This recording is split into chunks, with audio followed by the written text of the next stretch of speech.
Guys, first of all, I'm really happy to see everybody here today, and I appreciate you guys coming back. I know those of you that were here last month, I was traveling to Michigan for my godmother's funeral, and just was unable to be here. And I do appreciate Louise, being cordial enough to reset the schedule and so on.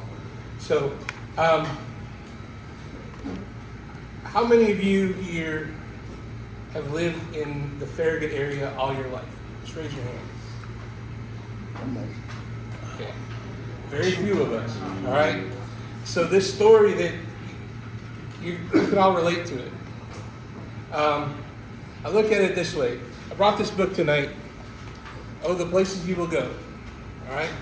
This book came to me from my cousin when I graduated from college. But when you think about that book, Dr. Seuss wrote it a long time ago. I came to Farragut in 1998. I followed my parents here. My dad was an executive with General Motors, and they moved here. And I came down here about a year later and came to visit, spent a couple weeks here on vacation, met a ton of great people, enjoyed it enough. I went back home and packed up and moved here permanently.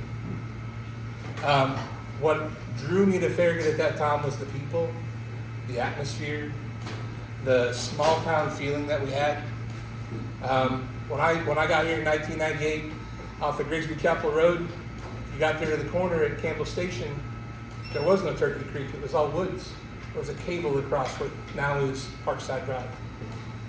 So you looked at that, and then you saw the slow development and the commercial building and the neighborhoods coming in, and the feel of the town was great. It really was. Just the development total, we got a lot of new properties here. During that same time, there was a lot of investment even in our infrastructure. The school district went ahead and they rebuilt the football stadium. Then eventually Pilot came in and put the turf field in at the stadium. So there was a lot of investment from outside sources here in the town, along with what the town was doing, cleaning up some of our dilapidated properties, bringing in some of our new developments. Somewhere around 2010, 12, 14, somewhere in that area, to me, things started to change. We started to get more traffic. We started to see different types of developments come in. And the atmosphere and the feeling to me changed. We went from being that rural, small town to more of a suburban. A lot of us wanted to keep that suburban feel or wanted to keep the rural feel, But what we had was this continued development upon development upon development. And then in 2018, we had the proposal come in for Biddle Farms. That property obviously was an eyesore for a long time. And the original presentation was great. It was going to have that Main Street USA feel, and we were going to have something there that we could call our downtown. And then I remember one day sitting at the high school, because I do a lot of the film work for the football team, and at the time I was filming practice up in the press box, and I'm watching, and they're building 4-story apartment buildings. And I remember that was never part of the original plan. Never was. That's not true. It was always Ma'am, not during presentations. So we, those type of things change, and the look and the feel changed at that point. And a lot of people said what was going to be our downtown area now feels like downtown Knoxville. And so as we saw that, then we had more of our development out toward Watt Road, and I think that's a great idea there. And what we're getting out there, it draws a lot of people, brings in a lot of people from Loudoun County also. So we looked at that, but as Biddle Farm went up, I started to hear a lot more. You saw a lot more stuff in the paper, and at about that time is when I decided, to me personally, that I'm going to get more involved, and that's when I got more involved with what was happening in our town. And I started to come to meetings like this and others, and hearing people talk and hearing candidates talk and getting involved with candidates. I worked on Glenn Jacobs' campaign back in 2018 and helped out with Tim Burton's campaign and so on, kind of get a better feel of what we need to do.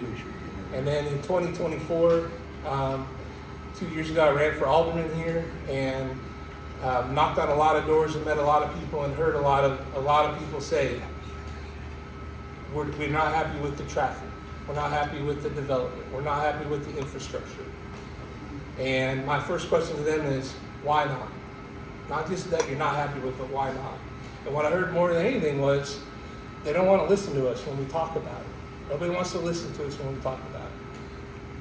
And so I started getting these questions and getting these answers from people, and started to look at what can we do. And then, the town at the time was implementing the ATMS, the automated traffic management system with our traffic lights. I think that process, that project, has done a lot of good things here along Kingston Pike, especially. Now we started to implement the AI aspect to it, so the cameras are able to adjust the traffic lights on their own. It hasn't solved all the problems. Where did a lot of the traffic come from? That's another big question that people would ask me. Where's all this traffic coming from? A lot of it's cut-through traffic. I live on Grigsby Chapel Road. When I moved here in the early 2000s, I could sit on the back patio of my house and not see a car drive behind me for hours. Now it's seconds, sometimes minutes. This afternoon it was backed up almost, past Fritz Road for some odd reason. So a lot of those cars, as they come through, they're cutting through from Kingston Pike, from Loudoun County, and so on. How do we solve the cut-through problem? We really can't. And when we look at that, we want people to come to our town. I think we all agree to that. Our town runs on sales tax revenue, so we want people to come to our town. We want people to come to restaurants like this. We want people to come to our commercial properties, to our businesses, especially of our small businesses that groups like Steve promote every day. So when I was talking to these people in 24, I had to tell them, I said, we can't limit people coming here. We can't shut the roads down, but there are things we can do. And the big thing I discovered, talking to a few people, is we have some infrastructure issues when it comes to our roads also. Especially some of the roads that the town is responsible for. We're behind when it comes to paving and so on. And if you start to look at all that together, people maybe are avoiding certain streets or roads because of the quality of the road, and that's why they're cutting through in other parts of the neighborhood or parts of the town. But the other big thing I heard was the development. Everybody said, please slow it down. Not get rid of it, don't stop it, but slow it down. Let's truly look at anything that's proposed and get a lot of citizen input to it, and look at, is this what really the majority of the people want? Is this what the town wants? Does the town really need it? And then we went through the election process. I was elected and sworn in August of 24. We had a survey come out in 2025, unfortunately the scores were not real well on some of the categories. And that in that survey, an overwhelming majority of people felt that the town score, we were fair to poor when it came to commercial development, residential development, and traffic. So the question I had to people now as I'm out campaigning and they ask questions about this, I was like, okay, tell me again, why do you feel that we're fair to poor in these categories? And what are you suggesting we fix it? Or what would you like to see us do to fix it?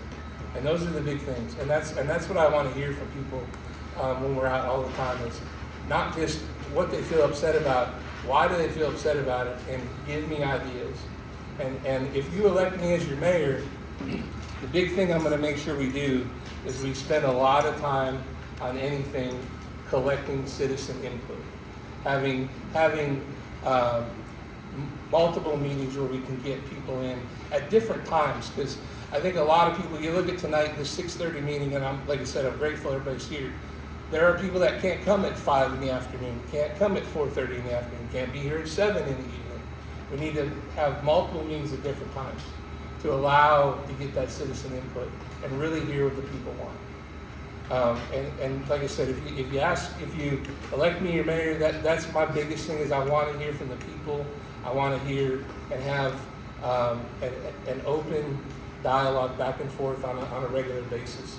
And then at the same time, guys, I know we got to look at our, like I said, some of our road infrastructure. We're behind when it comes to paving a lot of roads. A lot of these different projects we already have built into our CIP and other things, but we need to start improving our infrastructure. And then the last thing,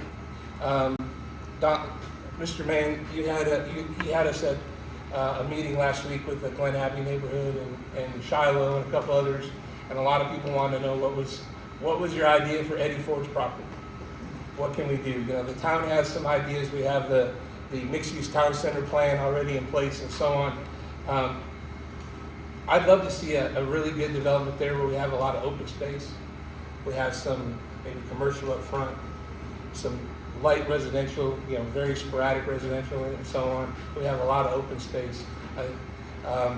Besides Founders Park, that would really make a great place for another big, expansive park here, up away from the southwest corner of the town where obviously we have McPhee and so on. And you think about it, that's the last place from the Battle of Concord to Farragut that's never been built on. And there's a lot of heritage and history there. And I think we could, using our tourism department, really turn it into something where we could draw a lot of that historical tourism, the Civil War tourism, and just our American history tourism. I think we could build something real special there and bring people here to come see.